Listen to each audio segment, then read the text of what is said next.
It's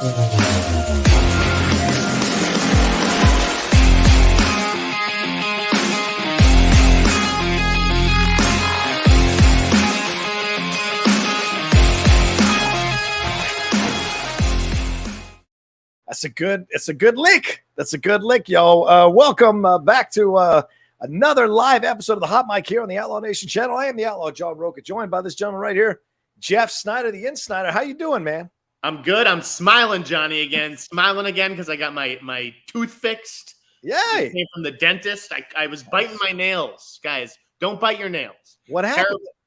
Beatrice won't let me sit next to her anymore in screenings because I bite my nails too much. So first, that's the first bad thing. The second is that you may chip a tooth doing it. So oh, Lord. How hard were you biting? Good God almighty. Yeah. Jesus. We're going to get into so many things here. We're going to talk about everything that's going on in the world of entertainment. Johnny, are you a nail biter? Yes, but I don't do it in public. You don't do it. Yeah, it is kind of a gross habit in public. Yeah. Like, what do I do with this nail? Spit it in, or like, I don't even. Look, I was at a screening one time sitting next to a guy who's a voiceover artist, and he kept wiping his boogers on his shirt. And it was one of the most disgusting experiences. On his own shirt? Yes, who on his own shirt. While we were watching Rampage, and it was really unsettling. So I was really trying to focus on the movie, but I was going quietly insane inside. So. That sounds more entertaining than Rampage, though. Well, I don't know because it made me pay attention to the movie more for sure. But yeah, I don't like when anybody body grooms in public. Stop doing it, for God's sakes. Focus on yourself.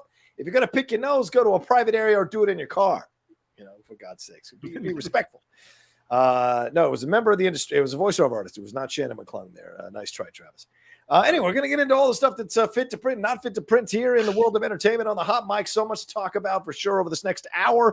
We're going to get a couple of articles that Jeff wrote. We're going to talk about some other stuff that's going on. We're going to do our tribute to James Caan, our tribute to Tom Cruise in his 60th birthday. We're going to talk about Thor Love and Thunder real quick. We'll talk about Stranger Things 4 as well. We got some news with Chris Evans. Tim Allen has weighed in on the Lightyear controversy along with Tom Hanks. So there's a lot we're going to dive into here. But Jeff, and please remember, ladies and gentlemen, the Super Chat Streamlabs are open. You see the Streamlabs address right above Jeff's head. I'm going to pin it in the chat in just a minute. But we'd be remiss not to start with the unfortunate and tragic news that we have lost one of our greatest actors, James Caan, at the age of 82, which nowadays, Jeff, feels a little young nowadays, 82. And sad to see him go. Definitely a man's man kind of dude. Who has been in a number of films. This guy's he's a Bronx native. He's a Jewish kid. So many people thought he was Italian. He was never Italian. He was always Jewish. Here are some of the films that he was in. Thief, The Godfather, Elf, Misery, El Dorado, a personal favorite of the Outlaw. You know, I love Westerns. Rollerball, Alien Nation, Honeymoon in Vegas, Bottle Rocket, Dogville, Cloudy with a Chance of Meatballs, a forgotten 1980s great film, Gardens of Stone, Funny Lady opposite Barbara Streisand, and the classic Brian Song, as well as Las Vegas TV show and a number of other appearances on TV shows. He directed a movie back in the 1980s as well. It did not go well for him. And this is what he said in 1981. He said this, Jeff. Everybody wants to do Rocky IX and Airport 96 and Jaws 7. And you look and you listen, and what little idealism you have left slowly dwindles. So even back in 1981, people were complaining that big studios only want to do sequels and not original content. So a guy who was very much ahead of his time, but also participated in a number of great films across multiple genres and was successful and a name all the way to the end. So thoughts on James Caan's passing here and your thoughts when you think about his legacy? I think he definitely was one of the greats, and he was very distinct in the 70s. Like I was like shocked at some of the roles that he turned down. I didn't realize, like I was reading today, he was offered like One Flew Over the Cuckoo's Nest, yes, and Kramer versus Kramer. Like it would have been wild if he had ended up doing those. But as it stands, he did do some great movies, like you mentioned. I think Thief is really good. Oh yeah. And when I think back on him, because I mean, obviously everyone's going to talk about The Godfather and that kind of stuff. Sure. But to me, it's Misery. Like I think Misery is fantastic. I don't know if Kathy Bates wins that Oscar without a good scene partner, right? Because the movie's pretty much just the two of them. I love him in goofy Adam Sandler movies. Like this was a guy. Hollywood now, you look at these guys, they all have wax chests. Yeah. This was a guy with chest hair. Yeah. You know, like it's almost like a separate breed of actor. There are chest hair actors, and then there's everybody else. Not an easy thing to do. Not an easy thing to do. So and so, like my dad always reminded me of two actors when I was growing up. One was Bruce Willis. Specifically in Die Hard with a Vengeance. There's a look in Die Hard with a Vengeance where I was like, oh, that looks just like Dad. But the other was James Caan. Yeah. So I called him this morning. I was like half asleep. I like totally wanted to just go back to bed, but I had to. I couldn't let Dad find out in any other way. Right. And I had to tell him that Jimmy had passed. And, you know, everyone is calling him Jimmy. I don't think anyone has called him James. You know, I thought about Scott Caan. My heart goes out to him. He must have just been like, I have the coolest old man. Yeah. You know? Yeah. Yeah, absolutely. And he did an episode of Hawaii Five-0 with his son. They did together, which was pretty cool to see as well. You don't see them kind of crossing the board. And you mentioned a bunch of movies. I haven't seen Brian's Song. I need to see Brian's Song. And the other one that you didn't mention that I do want to see, the same way that when Elliot, I think it was Elliot Gould that died? Who died recently? I don't know. What film are you thinking of? I was thinking Roller Coaster. I feel like it was Elliot Gould. Rollerball? I want to go back to Freebie and the Bean. Like I want when these guys die, when some of these older guys die, I want to go back to like these movies in the 70s. Yeah. All right. And I never saw Freebie and the Bean, so I'm looking forward to that. I have a feeling you haven't seen a lot of his stuff from the 70s, my man. I got a feeling that you haven't, because if you look through the 70s, let's hit it right now. Let's look at it right now. I know you haven't seen Rain People. That's 1969. That's him and Coppola working together for the first time. Brian's Song. You haven't seen Cinderella Liberty. I know you haven't seen Cinderella Liberty. That's him and Marsha Mason. That's why I mentioned the ones Thief and Misery and Godfather and The Gambler, Funny Lady with Barbara Streisand, Rollerball, which is a classic that was remade.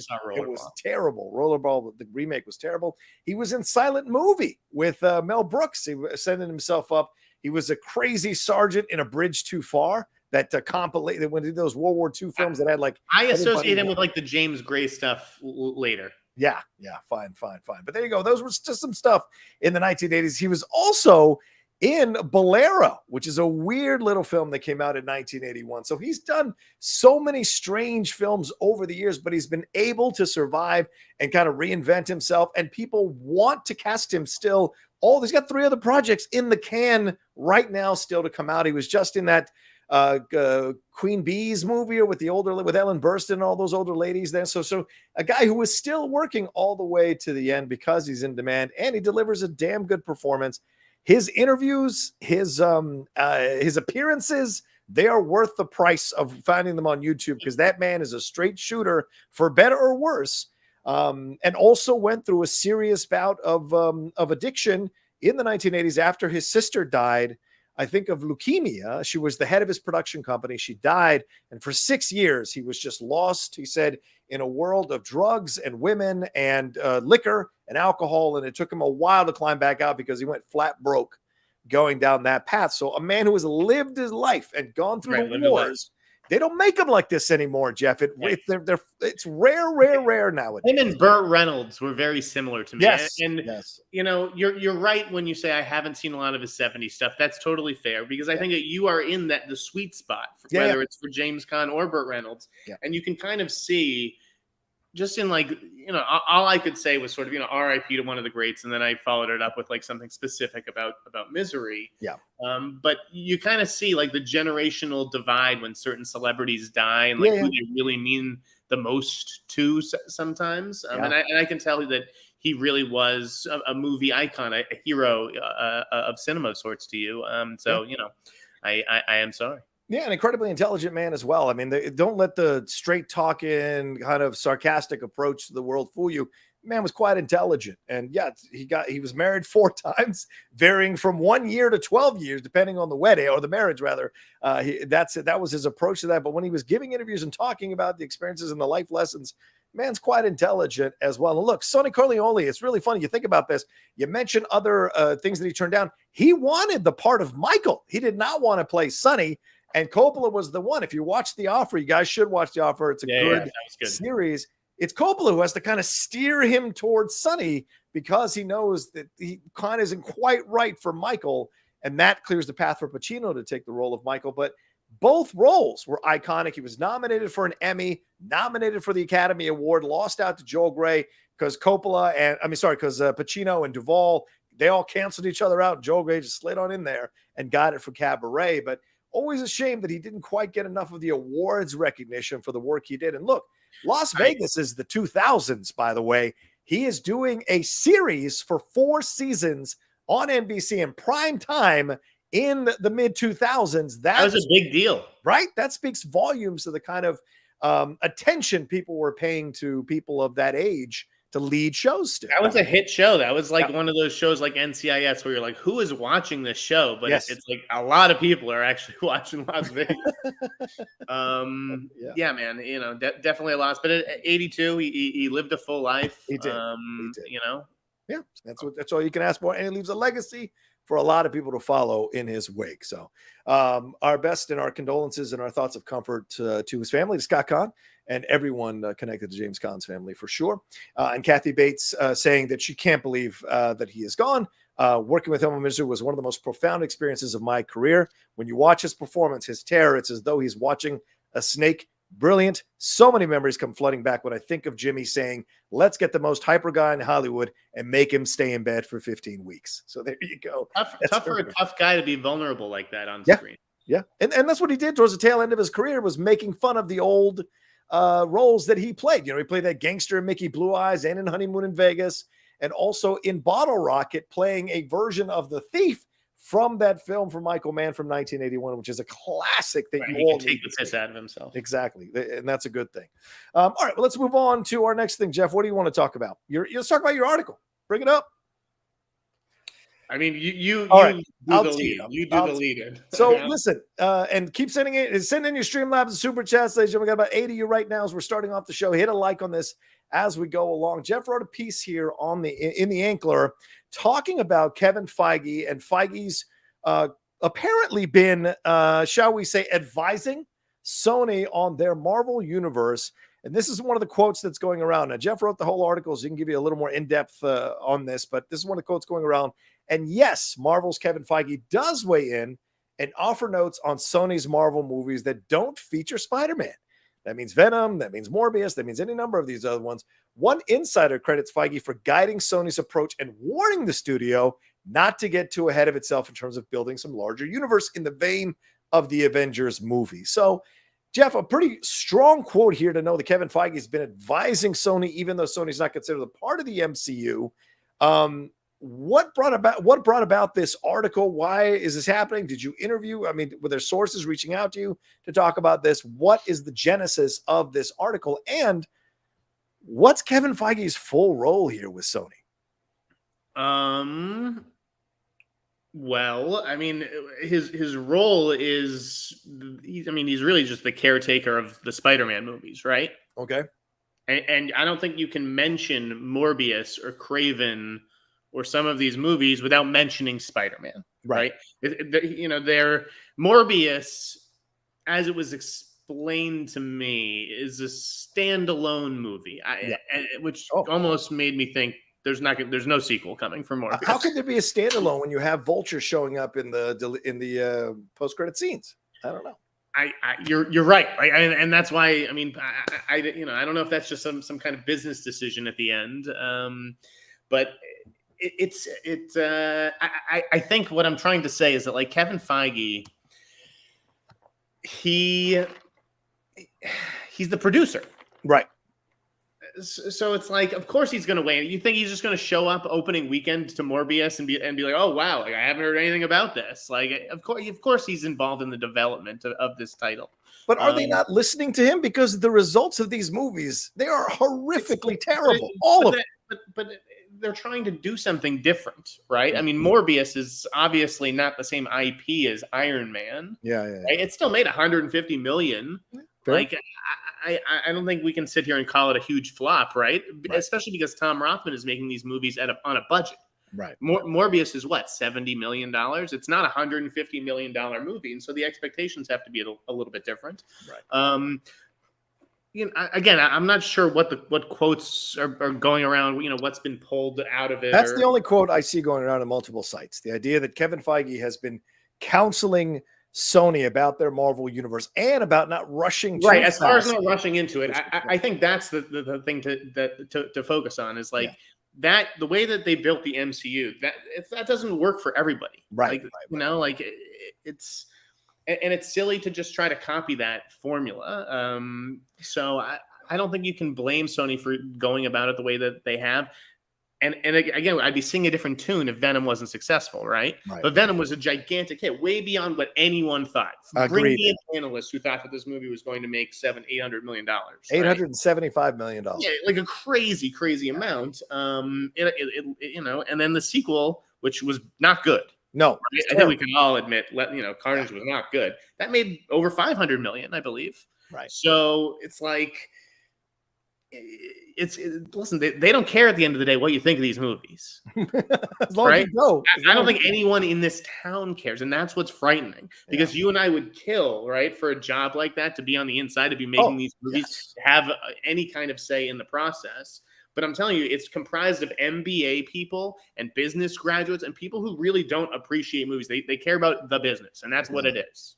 Do you think it's like statistics in sports? Do you think they're bringing in people who are essentially playing, like putting in these elements in these movies? And I don't say Marvel, I mean other studios maybe putting in these elements in these movies because they have like done the analytics of it all and figured out, okay, this is what this movie needs. Make sure this is it. Make sure this is it. Cut out all this other stuff. Keep it to 90 minutes and we'll make our money. Do you think it's like that? That's an element. Certainly what it felt like on Morbius, right? Like, yeah, just well, like sure. Cut this thing to the bone. Yes. Like, I mean, I actually liked what Matt Smith was doing in it. He kind of understood the ridiculous assignment. I think he probably studied, did a whole workup on his character, got to the set, saw the script, saw what they were just like, oh, fuck it, throw this out. I'm just going to have some fun. Get a couple guys who are recognizable to like genre fans, whether it's Jared Leto from Suicide Squad and him from Doctor Who, you know, and then they just slap it together. You know, but I think that Craven actually sounds a lot more promising, right? I think that may be in response to not that Jared Leto's an Oscar winner as well, but like they have Russell Crowe Oscar winner, Ariana DeBose Oscar winner, Aaron Taylor Johnson, who I think is a really kind of underrated actor. Yeah, I like him as an actor. Yeah. So like I'm excited about Craven. I like the cast they put together for Madam Web. Yeah. And so like I don't know if it's like at what point in the process Kevin is giving notes, right? Is he giving notes at the script level? Is he watching cuts and being like, okay, well, this is garbage. Let me try to make it 10% less garbage, you know? And maybe we don't even see that. Yeah, I don't know. Well, I mean, I wonder if because I mean, the idea of rushing into this has been the complaint that a lot of analysts have had, just to toot our own horn on the Geek Buddies and other people I've seen, other shows I've seen, where they're saying, why is Sony trying to connect all these villains and make them all essentially anti-heroes when they're supposed to be villains for a Spider-Man? Is this their approach to creating a shared universe? Is that it's all these anti-heroes, but there's no hero? This is the confusion that I think a lot of people are having as Sony is essentially building a universe of characters that are part of the Spider-Man universe without a Spider-Man yet. That's like they have to work within you got to work with what you got. You got to work within the framework. But you have to connect them. Why connect them? This is you don't necessarily, and no one has said that they are, right? Well, I mean, Morbius mentioning that he's Venom in Morbius as a joke, and then seeing Vulture, who was in the Spider-Man Homecoming film at the end of Morbius, tells me they are connecting them on some level. So, and seeing the Spider-Man they could be working graffiti. I mean, listen, the first thing that they have to do is get Tom Holland locked down, right, for more movies, right? Because I don't believe that they have him under contract. No, they don't.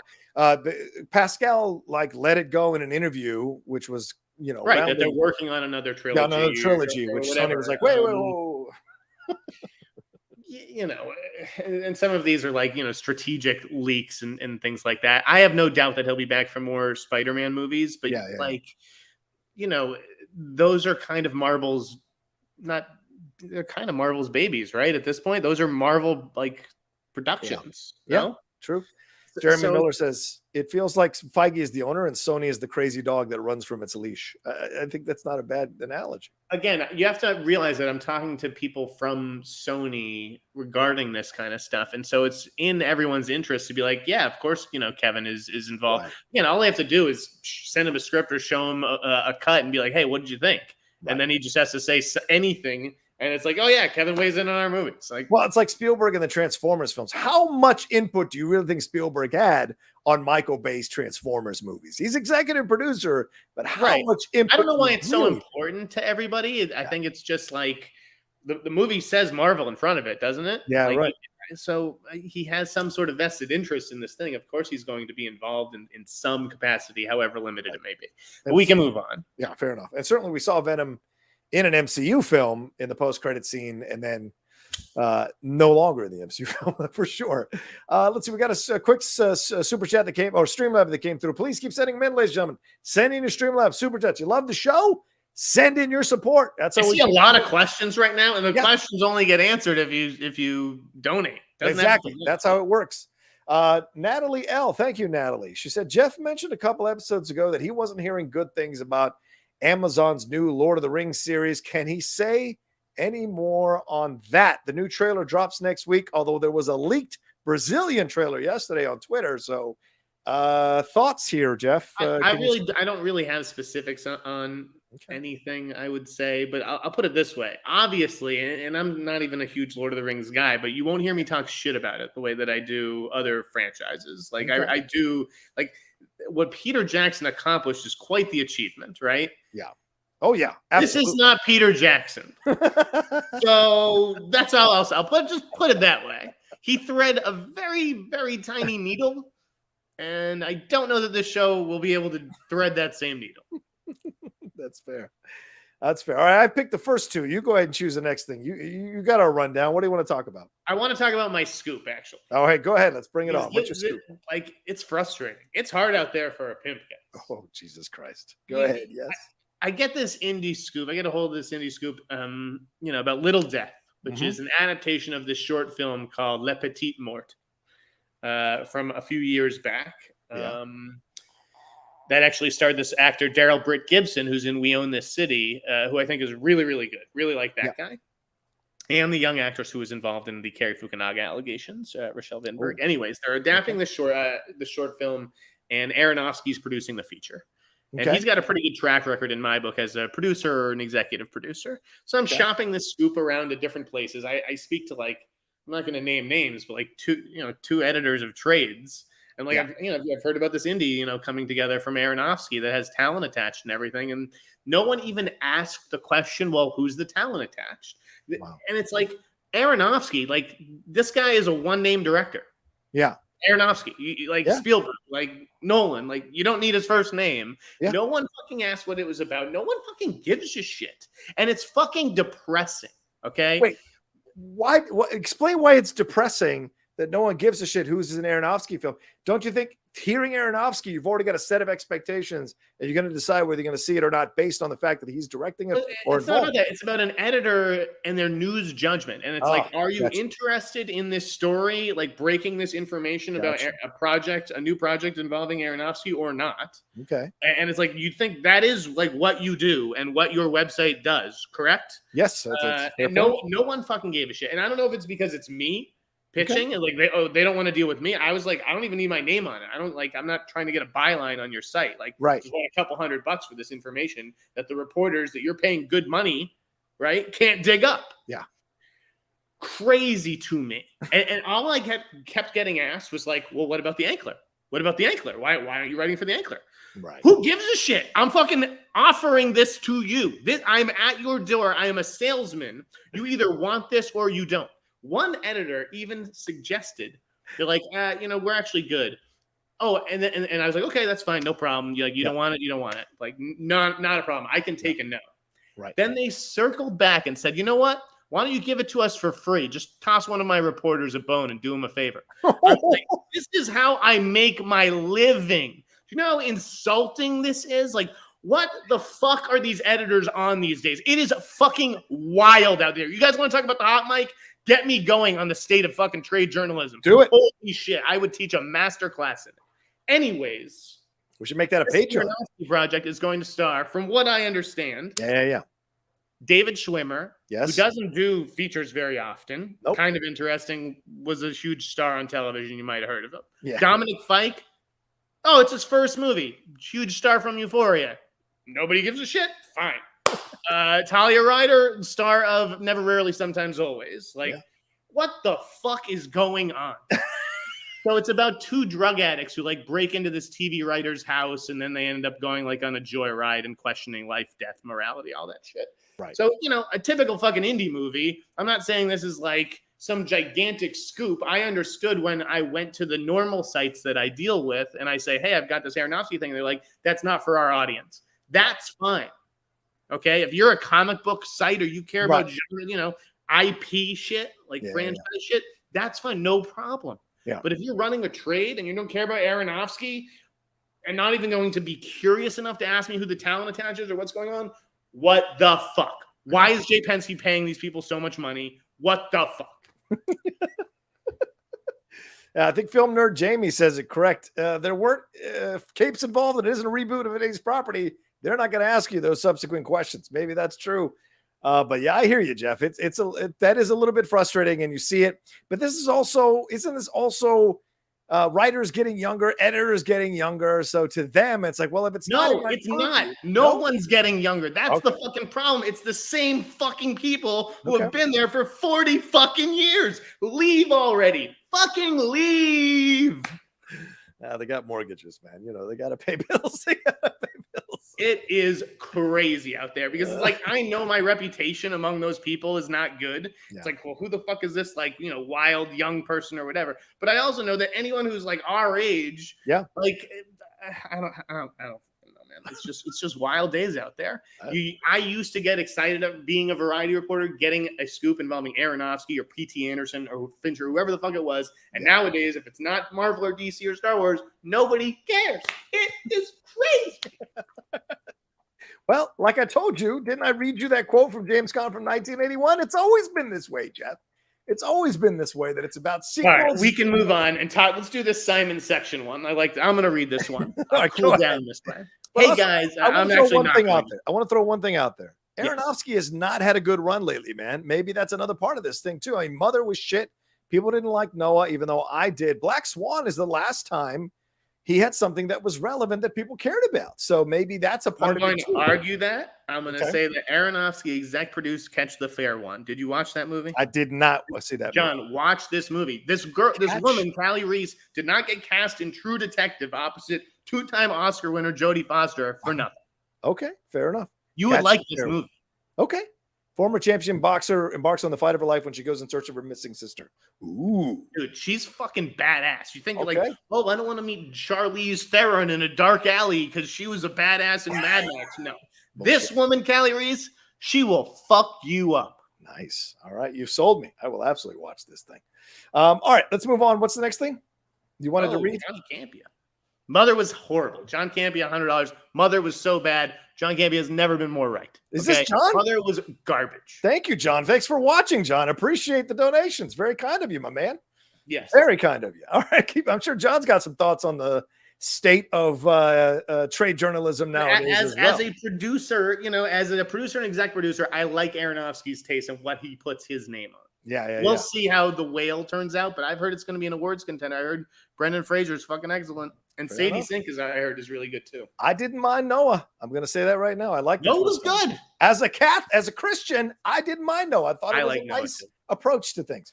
Ronaldo McWhiskey's just sending some support. Thank you, Ronaldo. And Simon Section says, hey, guys, have you seen or know about David O. Russell's upcoming trailer, Amsterdam, starring Christian Bale, Margot Robbie, and John David Washington?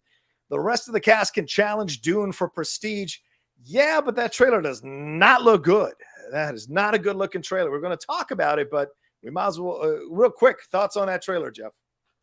It's basically what we saw at CinemaCon, right?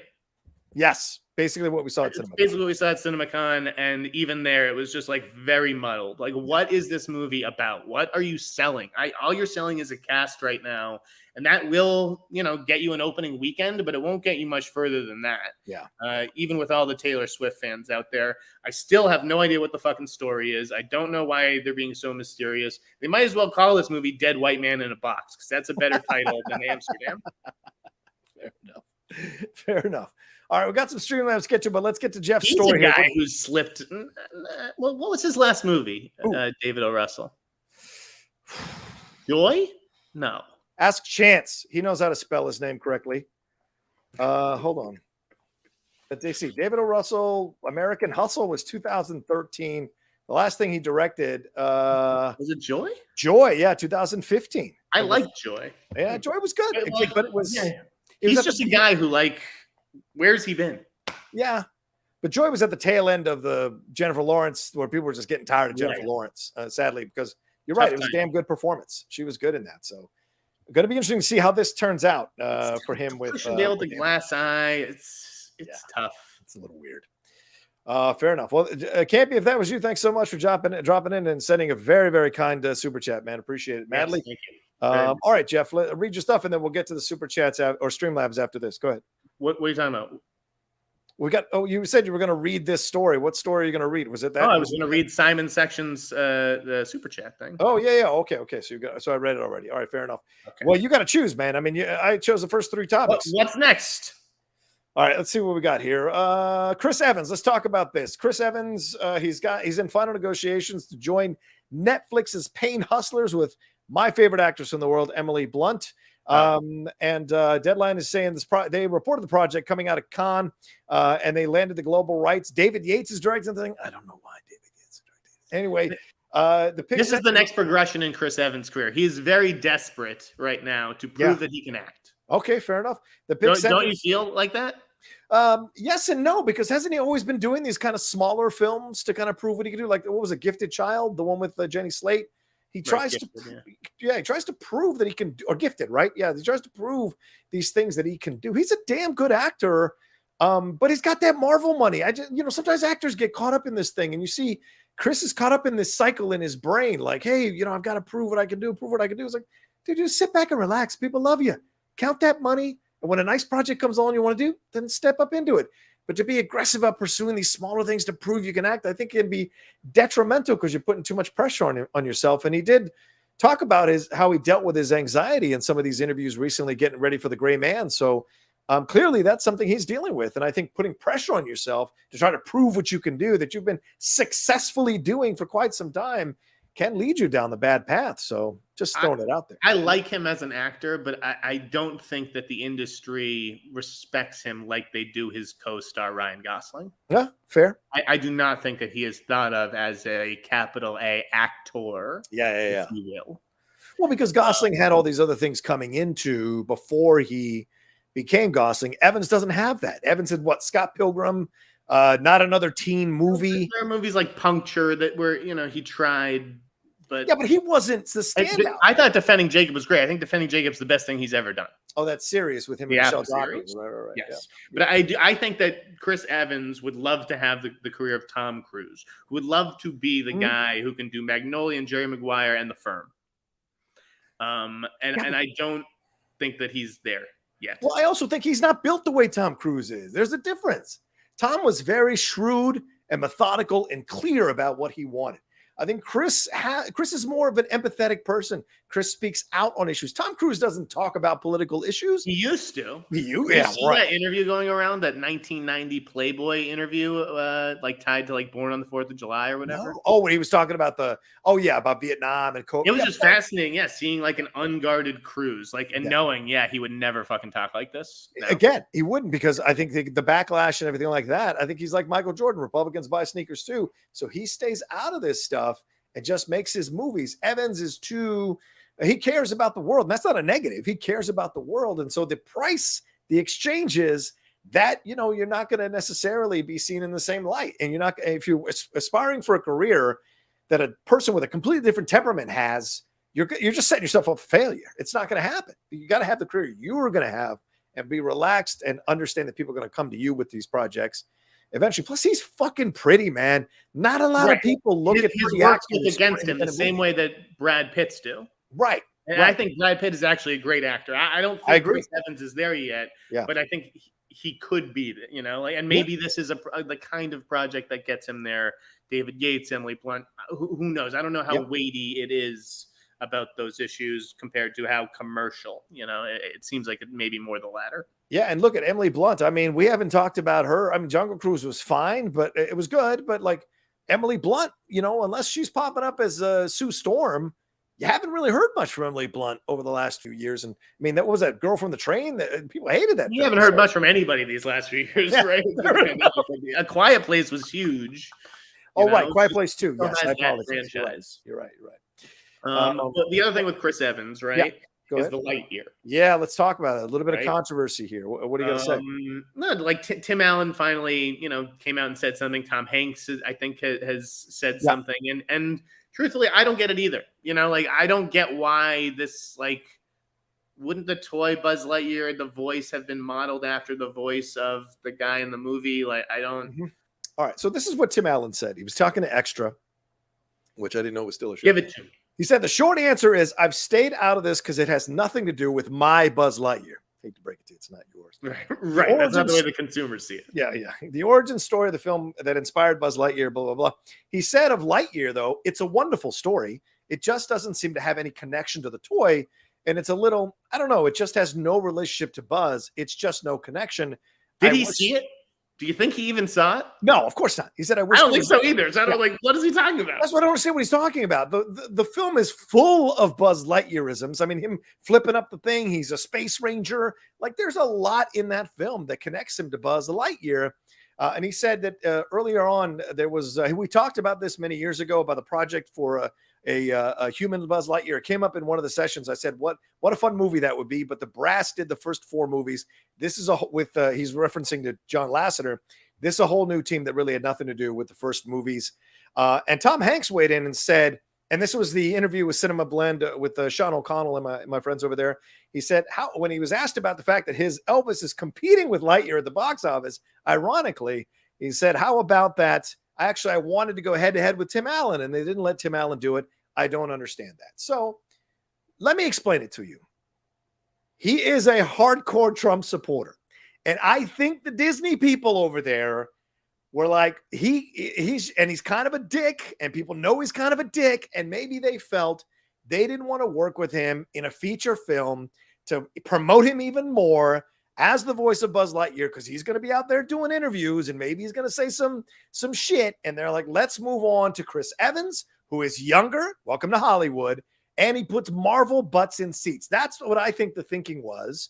Plus, we're doing a human version of it. So that gives us a shield to say it's not the Buzz Lightyear toy. We're doing the human version of it. So we should cast it, because in reality, most of the times, the actors who play these animated characters in our world do not voice the toys that come out. They find Disney has a whole stable of voiceover actors who voice match the actors from the movies.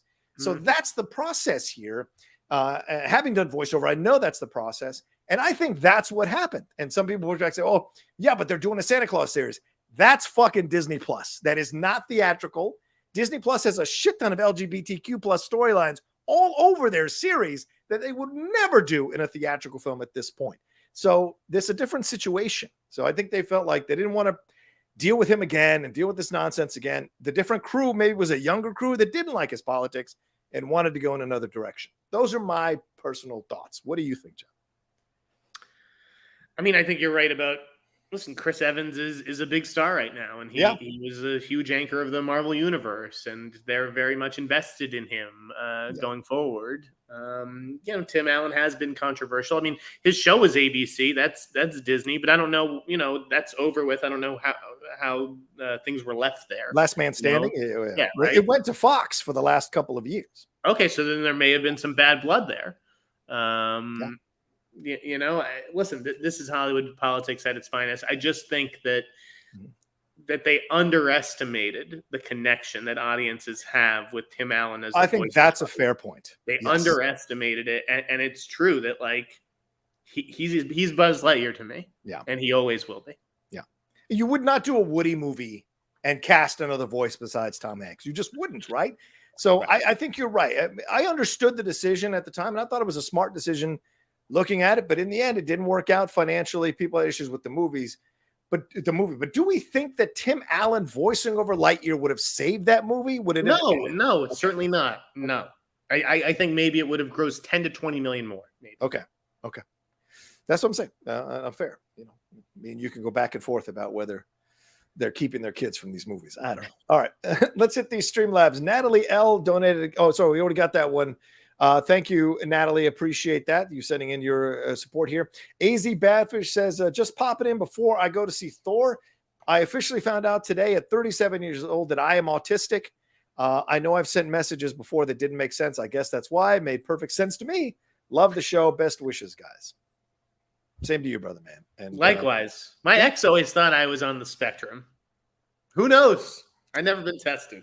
I think you should get tested. I'll be honest with you. Jamal Bayless says he just sent in some support for the show. Thank you, Jamal. Appreciate it. And then we've got some super chats that came through as well. Let's roll. Let's put these up on the screen so people get proper credit. Jamal Bayless saying support for the Outlaw and the Firebrand. Yeah, there you go. That's right. Jeff Sneider is the Firebrand. And Simon Section saying, hey, John, I too liked Noah. It's the closest to a live action GoBots versus Rock Lords movie I will ever witness.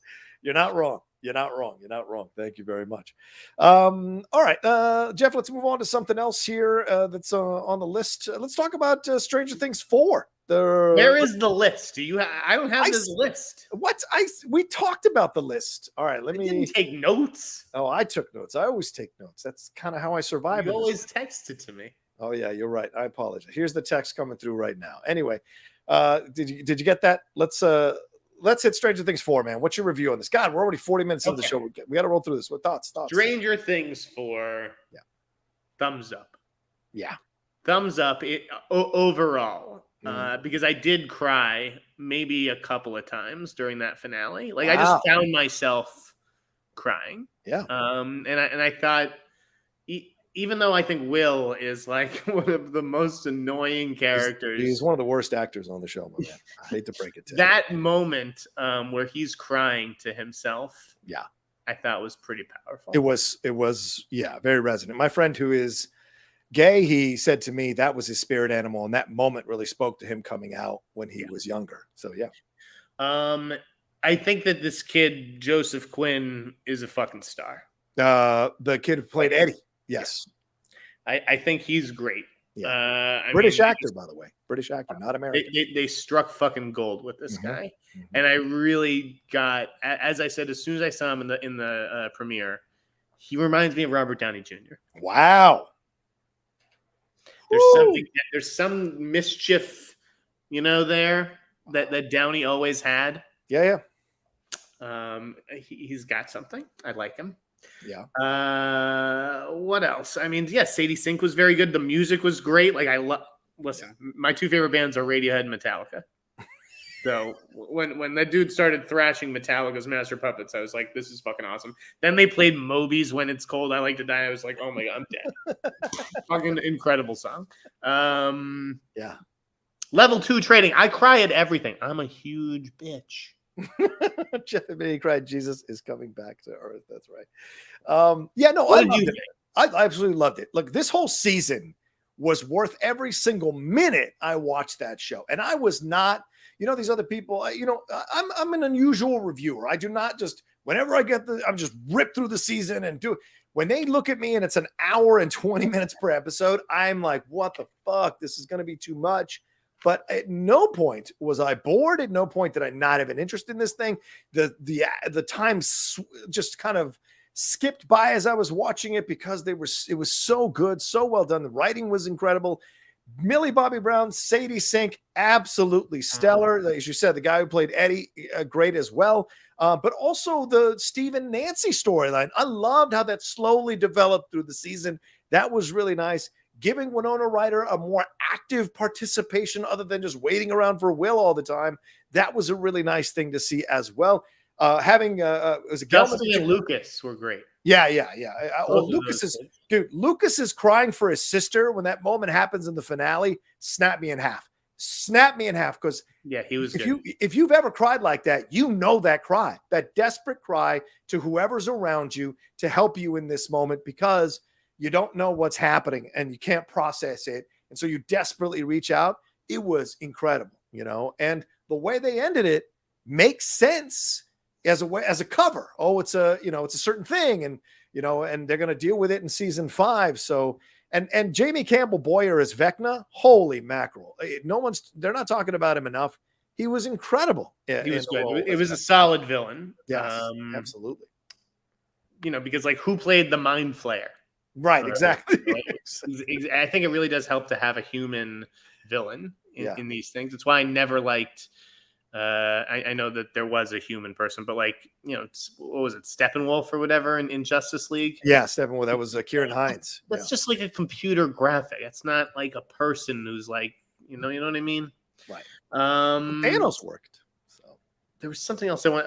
So the finale, the finale specifically, I needed three tries to get through it. Really? I watched it in 45-minute chunks. Wow. We ripped. I was watching it late at night, right? I'd come home after whatever I was doing and try to be like, all right, I'm going to watch Stranger Things tonight. I'd make it 45 minutes of okay, I need to, I have to be awake for this shit.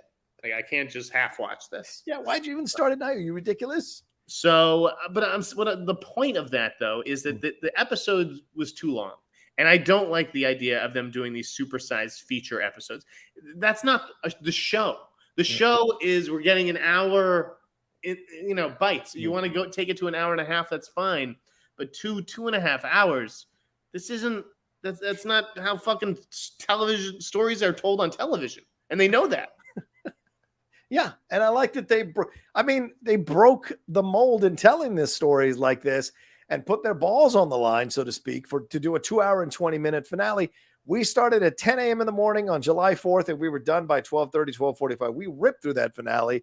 No problem at all, because we watched it when you're supposed to watch it, when you're awake and in full energy. Right. As soon as you wake up. Exactly. It's when you put it on. No, Stranger Things is a night show. There are day shows and there are night shows, and that is a night show. Well, Stranger Things holds 3 of Nielsen's top 5 streaming weeks ever right now. So that speaks volumes to their ability to keep the audience and have them keep coming back for these episodes. Stranger Things was watched for 4.2 billion minutes during the June 6th through June 13th viewing window. Guys, can you tell Netflix has brainwashed John? Okay, they've got him repeating their meaningless statistics. It's not meaningless.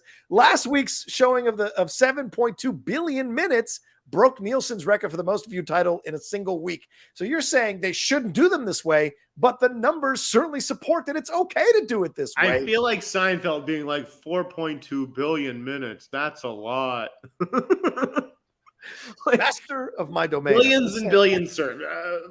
Yeah, when you have a 2.5 hour finale, that's a lot of minutes. Yes, but people are watching them at high numbers is what I'm saying. So anyways, yes, it's very successful. And to that end, the Duffer brothers have signed a first look deal at Netflix. Yeah. For their Upside Down Productions. They're doing a whole bunch of stuff for them. Some people will be excited about The Talisman, which is one of those Stephen King properties that I've trained myself to just stay far, far away from, just like The Dark Tower. And if you're going to do that, you have to commit to it. Yeah, The Talisman. Right? If you want to go down the road of the gunslinger and that shit, The Talisman is another one where I'm just no. That's what Lucas was reading Max at the end of the film. Have you read it? Are you familiar with it? Yes, I read it when I was a teenager, when I was 16, 17 years old, because I went on a run. This book is from 1934. 84. Oh, 30. Okay. 84. You idiot. It was 1984. I went on a run of reading Stephen King novels when I turned about 15, 16. I started reading them all, renting them from the library because I'm a poor guy, and went home and read them. Talisman was an interesting thing. I think the harder one is Tommy Knockers, which apparently is coming out. I never thought it would work, and they did it. So, I mean, why not The Talisman? Give it a shot. I don't know what Peter Straub is doing nowadays, or if he's still alive, but could be interesting to put him back in the mix because he wrote some pretty good things back in the 1980s as well. So, so they got The Talisman brewing, and they've got Death Note. I've got the Death Note books right here. Yeah. That's a big controversy because, I mean, Netflix tried a Death Note movie that Adam Wingard directed, and it was decimated by the fans. Wasn't very good. Decimated. Yeah. Even Emma Fyfe, who will forgive just about any attempt at anime, destroyed it in her review talking about it and left. It's a manga. It's a manga, right? To use the proper terminology. It's the only manga I've ever read, actually. But it became an anime, is what I'm saying. I think it could be pretty cool in their hands, and I think that a series is the way to do it. I think that trying to condense those books into a 2-hour movie, or what was less than a 2-hour movie, I imagine. It just wasn't going to fly. I'm excited about that. Was there anything else in that announcement? Death Note ran for 108 chapters, so you're right. It's a lot. The question is going to be, are they going to do this with a Japanese or an Asian cast, a Japanese cast, or are they going to mix with white characters? That was the. Don't be stupid. Don't be stupid. You know what they're going to do. You know what they're going to do. What's that? They're going to cast fucking stars. Come on. All right, fine. There we go. All right, let's move on to Love and Thunder real quick. I know you don't have any thoughts on this, so just real quick. Love and Thunder, I enjoyed it. I've seen some criticism about the comedy. I've seen some criticism about the CGI, which the volume stuff, which I don't have an issue with because I think Taika Waititi had an aesthetic that he was trying to achieve, and he achieved that aesthetic to make it look a certain way, which is an 80s heavy metal rock band video. And that's what I saw when I was watching this movie. Maybe some of you kids don't fucking remember those days. So for me, I had no problem with the CGI. I had no problem with the special effects. A lot of people, I thought Natalie Portman was great. I thought it was the best chemistry they've ever had in the Thor series. And there are some really quiet, tender moments between them that show you how good they are as actors and why you cast them to play these parts. Because yes, the comedy is fun, but it's the intimate moments. It's those conversations that really sell you on the characters. And I think they did an excellent job. And Christian Bale stands out like a motherfucker. He is great in the movie. And Russell Crowe steals the scenes that he's in, and you'll be very surprised by what he does in the movie. So I understand people have an issue with the humor. I liked almost all the humor, but some people wanted to see a deeper film. Kind of like my arguments about Multiverse of Madness. I wanted a deeper film rather than a Sam Raimi film, which is surface and maybe one more level below. This one is a lot more fun, a lot more playful, but also some chilling moments with Gore the God Butcher. So there you go. That's my thoughts. I'm seeing it in an hour, John, and I'm looking forward to it. I liked Ragnarok. Okay. I liked the first Thor. Okay. Part of me suspects I'll hate this movie. Yeah, I know. I'm worried about you hating this movie. I'm looking forward to your tweet after the movie. We'll see. I'll be reviewing for LA Magazine tomorrow. Okay. Lewis Barry says Stranger Things 4 is the best season yet. Sadie, Millie, Jamie, Joseph, Gayton deserve Emmy nominations. Yeah. Do you think that this is a show that will get Emmy nominations, Jeff? You've been doing, you did your FYC episode with the Emmys. Do you think Stranger Things is something that may qualify down the road for any Emmy consideration? I do. I think half the battle for these shows is just making enough noise to get noticed. And it's just become such like a must watch in the same way that Squid Game was. I think it was just seen enough. I think it's going to get showered with nominations probably. I don't know if I see any like wins necessarily. I mean, you'd have to think that Sadie Sink actually represents the best chance. Yeah. As good as Quinn was as Eddie Munson. He's a bit of a newcomer. Yes. Sadie Sink has now put in a little bit of time on that show. She could be its representative, so to speak. But I think it'll do quite well at the Emmys. Okay. Lewis Barry says Noah should have been nominated for 2. I don't know what that means. 2 awards, 2 Oscars. 2 Oscars. All right, there you go. And any other ones? Yeah, Doug Developer says, as far as Tim Allen and conservative actors go, I think it's okay to lean right into Hollywood as long as you are pleasant to be around. Arnold and Sly are still working and are both universally beloved. That's a very good point. You're absolutely right. There have been rumors about Tim's behavior in the past. So one thing or another, but yeah, Arnold and Sly still working. Bruce Willis still working, even with all the angry comments people have had about Bruce Willis or comments they've had about him trying or not trying. He was working up until the diagnosis. So, certainly there's room for people like that. Micah saying, is Taika signed for Thor 5? If he's doing a Star Wars movie next, when will we see Thor 5? he said that he hasn't even written the Star Wars movie yet. Yeah, no, he's not signed for Thor 5. Jeff, you can correct me on this. I have not seen any announcement that he signed for Thor 5. And yeah, the Star Wars movie, given his recent comments, I don't know if that's ever going to happen, to be honest with you. But as for Thor 5, I think it's all going to depend on the box office, to be honest with you. So, Thor 5, I don't think we need that. I hope that this movie offers some kind of closure. I mean, Marvel hasn't done that for anybody, right? A Thor 5? I mean, a 5 anything. There's only 4 Avengers movies, right? Right. Captain America was. Yeah, we don't need 5. We don't need 5 anything. Spider-Man had 3. Iron Man had 3. Yeah, good point. All right, good point. We shall see. All right, and then that's all of them. All right, let's keep going. We got more here, John. We got more. Michael Bay, as I reported months ago at the Ankler, Michael Bay and Brad Fuller resurrecting. I think I said that they'd be working together at Bay Films. It's Platinum Dunes that they're resurrecting the label or whatever, but it's the two of them working together. Yeah. Which I think went off with the other producer. It didn't work out. I think it was Brad Rowe. Is that it? Off of the it's Fuller and Form. We're always together. Then they partnered with Michael Bay, and then then they split, and then Form went off to run or to be a part of John Krasinski's company. I mean, obviously John Krasinski's an in-demand filmmaker. Like, they're going to be producing a lot of stuff over there at Sunday Night Productions. So you can't blame him for that. I think you always want to be aligned with a formidable piece of talent like that. Right. That's ultimately the name of the game. But it sort of left Brad floating alone, and so I'm not surprised that he went back to Michael Bay. And they were like, "Yeah, hey, we had a hell of a run together. Let's do it again." Correct me if I'm wrong. Didn't Platinum Dunes produce Quiet Place? Oh, the first A Quiet Place. I thought they had a hand in that. Yes. Okay. No, they are involved in that. So interesting. Krasinski goes off on its own. He takes one of the guys with him. That's a fascinating way that Hollywood works. But I mean, do you think it's going to be work together? Do you think it's going to be a good thing, though? I mean, because people didn't like the Texas Chainsaw that much. People didn't like the Nightmare on Elm Street that much. Do you think this is a good thing? Platinum Dunes coming back together to do some stuff here and at a new studio? It'll just be interesting to see what their goals are. Like, are they going to be making stuff for streamers? I mean, it's a first look deal with Universal. Right. So it's like, are they going to be? We're at Paramount. Now they're at Universal. Right, exactly. Yep. Are they going to be doing stuff at Peacock? Like, Universal made Ambulance. Right. So that was like the start of them dipping their toes into the mayhem of it all. So are they going to give them access to their, IP?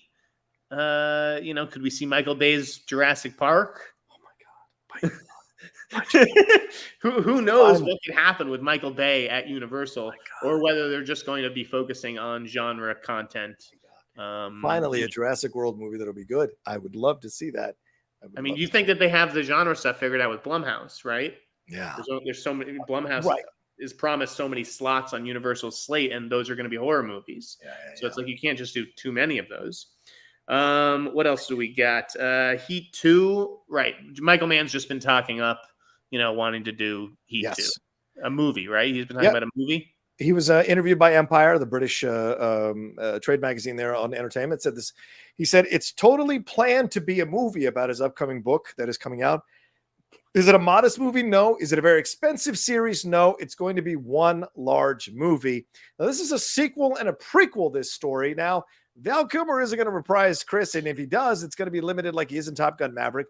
De Niro is way too goddamn old. I'm sorry, Pacino's way too goddamn old. I don't know, maybe Amy Brenneman, who's doing the old man right now, but like, what would you do with this? Do you recast like they're doing the old man with a young Jeff Bridges, a young John Lithgow? Do you recast these characters? Does it work? Remember Carlito's Way? They had a sequel, and it was Jay Hernandez as Carlito, and it was terrible. So do you think this could be possible to do this? I think it's inevitable that something will happen with Heat. It's just a title that's been performing so well for Warner Brothers, in ancillaries, right? Yeah. Which I think is a good sign of, how beloved a property is. Are people buying this version and that version and this version of it? So yeah, I think it's inevitable. I think it's going to happen, whether it happens as a movie or an HBO Max series, or who knows. Yeah. But I cannot wait for. I was so disappointed that Heat 2 did not arrive in Boston when I was there, because I thought my boy Don Winslow was going to send me a copy of it. But instead, it allowed me to read this book, The Island, by Adrian McKinty, who did The Chain, which Edgar Wright's turning into a movie for Universal. Oh, okay. And I would definitely recommend The Island for anyone who's looking for a good book to read. The Island by Adrian McKinty. Where do you fucking have time to read? I don't have time to read. Jesus. Oh, yeah, no, you got to make time to read, Johnny. That'll make you a better writer, too. Oh, fair point. When you're going out for jobs. Hey, all right, we had some trailers run through here. Let's talk about those real quick. Just, thumbs up real quick. Okay. That's up or down. We don't have time for this. So the Woman King. The Woman King, yes or no? Up. Yeah. Up. Right? Looks pretty badass, right? Yeah, it looks fantastic. And they added, I think, a little bit more footage than we got at CinemaCon, which was great to see. Lashana Lynch looks incredible in this, along with Viola Davis. And this could be an interesting turn for John Boyega. We haven't seen him much. He did that small axe, right. I think, that episode, but we haven't seen much of John. So getting to see him play this role could be quite interesting for sure. Going to be interesting to see him do press for that, by the way. And it's going to be also interesting, like you mentioned Lashana Lynch. Yeah. I mentioned Sheila Atim. Mm-hmm. Who I think she had like this hero shot in the footage that we saw at CinemaCon. Yeah, it was great. I wrote about it. And then someone reached out and was like, actually, you should really be keeping an eye on Thuso Mabedu. And by the way, if I'm butchering some of these names, forgive me. But the point is that there's like a real deep bench of like strong up and coming African-American actresses behind Viola Davis in that movie. And here's the truth. There's always been a strong fucking bench of African-American actresses. You're right. 13 Lives. Need the movie with enough roles. 13 Lives, huge thumb up. I think it looks fucking awesome. Yeah, really surprised. I didn't want to like it, and it did. So shout out to that one. I think I've watched that trailer like 10 times. Wow. Clerks 3. Yes. I couldn't believe it. I thought it was going to be stupid and cheesy, TV movie level, but it's got a heart, man. You could tell from the trailer. There's a real, and Randall of all people questioning his life choices. That is brilliant. Kevin has always had heart as a writer. That's his strength. And I would go see Clerks 25. Like I'm ride or die with him on this franchise. And then see how they run. I liked it. I liked it. I don't know if Saoirse Ronan was. Here's what I'll say. I like it because I'm into British stuff, the whodunits, and it seems like it's got its tongue firmly planted in his cheek. My issue is that Saoirse Ronan would not have been my first choice for a role like that. She's not a natural comedian, so certain moments don't feel necessarily that organically funny. So I think another funnier actress maybe could have nailed these moments with a little more humor to them. But in the end, it's Sam Rockwell who's really kind of playing the low-key part, which is rare for him. And so that looks like a lot of fun, to be honest with you. Mixed positive on that one. I like the cast. Not sure I love the period setting. Marcel the Shell, did you see that movie? I did. I've seen it twice now. You've seen it twice? Twice. Holy shit. It is a life-affirming, fantastic, sweet, surprisingly moving film with a great performance from Jenny Slate. And Isabella Rossellini steals the movie as her grandmother. Steals it. You will cry 3 or 4 times in the movie. Guaranteed. Guaranteed. I'm telling you. I was really tired when I saw it. I'll give you that. Stop watching shit when you're tired.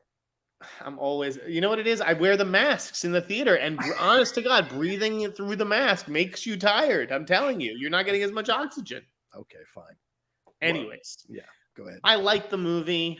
Yeah. But I wasn't blown away by the movie. I couldn't believe walking out of there. I was like, I turned to my buddy and we both looked at each other. We were like 100% on Rotten Tomatoes. 100%. Not one person leaving this movie is like, oof. It was good, but it was a little too melancholy, a little too like, I thought it was going to be Marcel the Shell, like venturing out into the world and having this big adventure that was going to be like, it was the opposite. It was just like the Shell and this guy alone at home, like moping around while it's raining out. Like, I don't know. That is the worst description of that movie ever. The adventure happens. It's a shell. It's not going to go, it's not. I know. I'm just saying that's what I was expecting from the trailer. It was like this globe-trotting adventure. Where like he finds out about life and like meets all these people, and instead it was just like this shell like hanging out inside on a rainy day.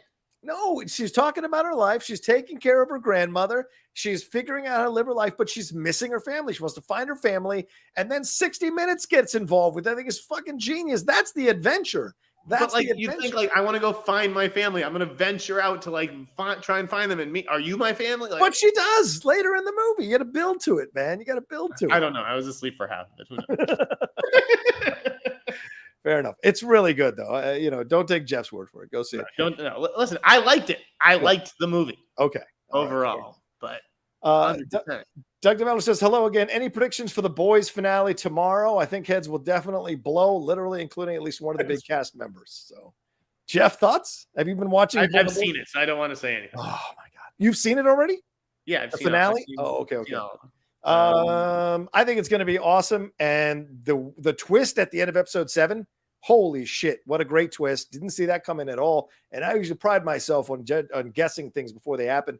I did not guess that at all, and I think that's going to be an interesting how they play that out in episode 8 is going to be fascinating. But it's really Huey and Starlight. What's that relationship going to be like here? And what's Frenchie and the animal girl? What's her now that she's got the VOD again? What is going to happen with her? And so I've got a lot of questions going into the finale, and I will be reacting to it and putting up a video at 1 a.m. right after it's over for you all to watch my reaction to it. It's up now, so you can watch it after this, John. Is it right? No, it's not. Apparently, it's up on Prime now. Holy shit! All right, I better get my. All right, we are ending the show with a salute to Tom Cruise, 60 years old. Happy birthday to Tom Cruise! $1 billion movie out in theaters. Incredible. Mission Impossible 7. Everyone who goes to see Top Gun is like, oh my god, did you see that Mission Impossible 7 trailer? It looks sick. Yeah. This guy is the fucking man. I don't care how many couches he jumps on. I don't care what god he prays to. He's awesome. Yeah. Tom Cruise, thank you. Absolutely. This is the thing. The great ones go through the ups and downs. That's what makes them great. The great ones bounce back. Tom Cruise, that couch moment would have destroyed anybody else. But Tom Cruise shrewdly had another Mission Impossible film come out, shrewdly did Les Grossman on fucking Tropic Thunder. That turned people around. The fact that he was able to bounce back, stay true to who he was, apologize for that couch jumping situation, and the Matt Lauer interview. Let's not forget about that. And then, boom, was able to slowly put his career back together and stay on course. And now, at 60 years old, crossing $1 billion. First time he's ever done that with a movie. That speaks volumes. And Matt Lauer can't get out of his house with those harassment situations. So in the end, you got to outlast everybody. Cruise has been able to do that. Of the 1980s actors, man, he's one of those in a bucket. You could fit it, or in a bowl, you could fit. Oh, yeah. I got to get out of here. Yeah. So there you go. All right. That's it. We got to go. All right. Thanks, everybody. Please make sure you hit a like on this video, share it on your social media. Jeff, where can they find you and what you got going on? The Ankler, I'm doing the Studio Slate series, so I'm working on the next entry in that one. Okay. LA Mag, I'm going to be writing the review of Thor. Look forward tomorrow. I'm off to the theater right now. BTL News for all kinds of good stuff and exclusives. And again, big thank you to John Campia. There you go. Thank you, John. Appreciate it. Campia. Lewis Berry says Tom deserves an Oscar nom for Maverick, and Simon Section says Maverick is a hit. Will he be watching Devotion starring John Majors and Maverick star? Yes, they just moved it to Thanksgiving week, so they got to have some confidence in it. There you go. As for me, you can find me at The Rocha Says on Twitter, Instagram, and TikTok, The Outlaw Nation on Twitch. Subscribe and hit the bell button on this, and look for all my stuff coming up in the next few days. All right, love you guys. Take care of yourselves. Be well. We'll Cherry Boy! A new episode of The Hot Mic. Peace.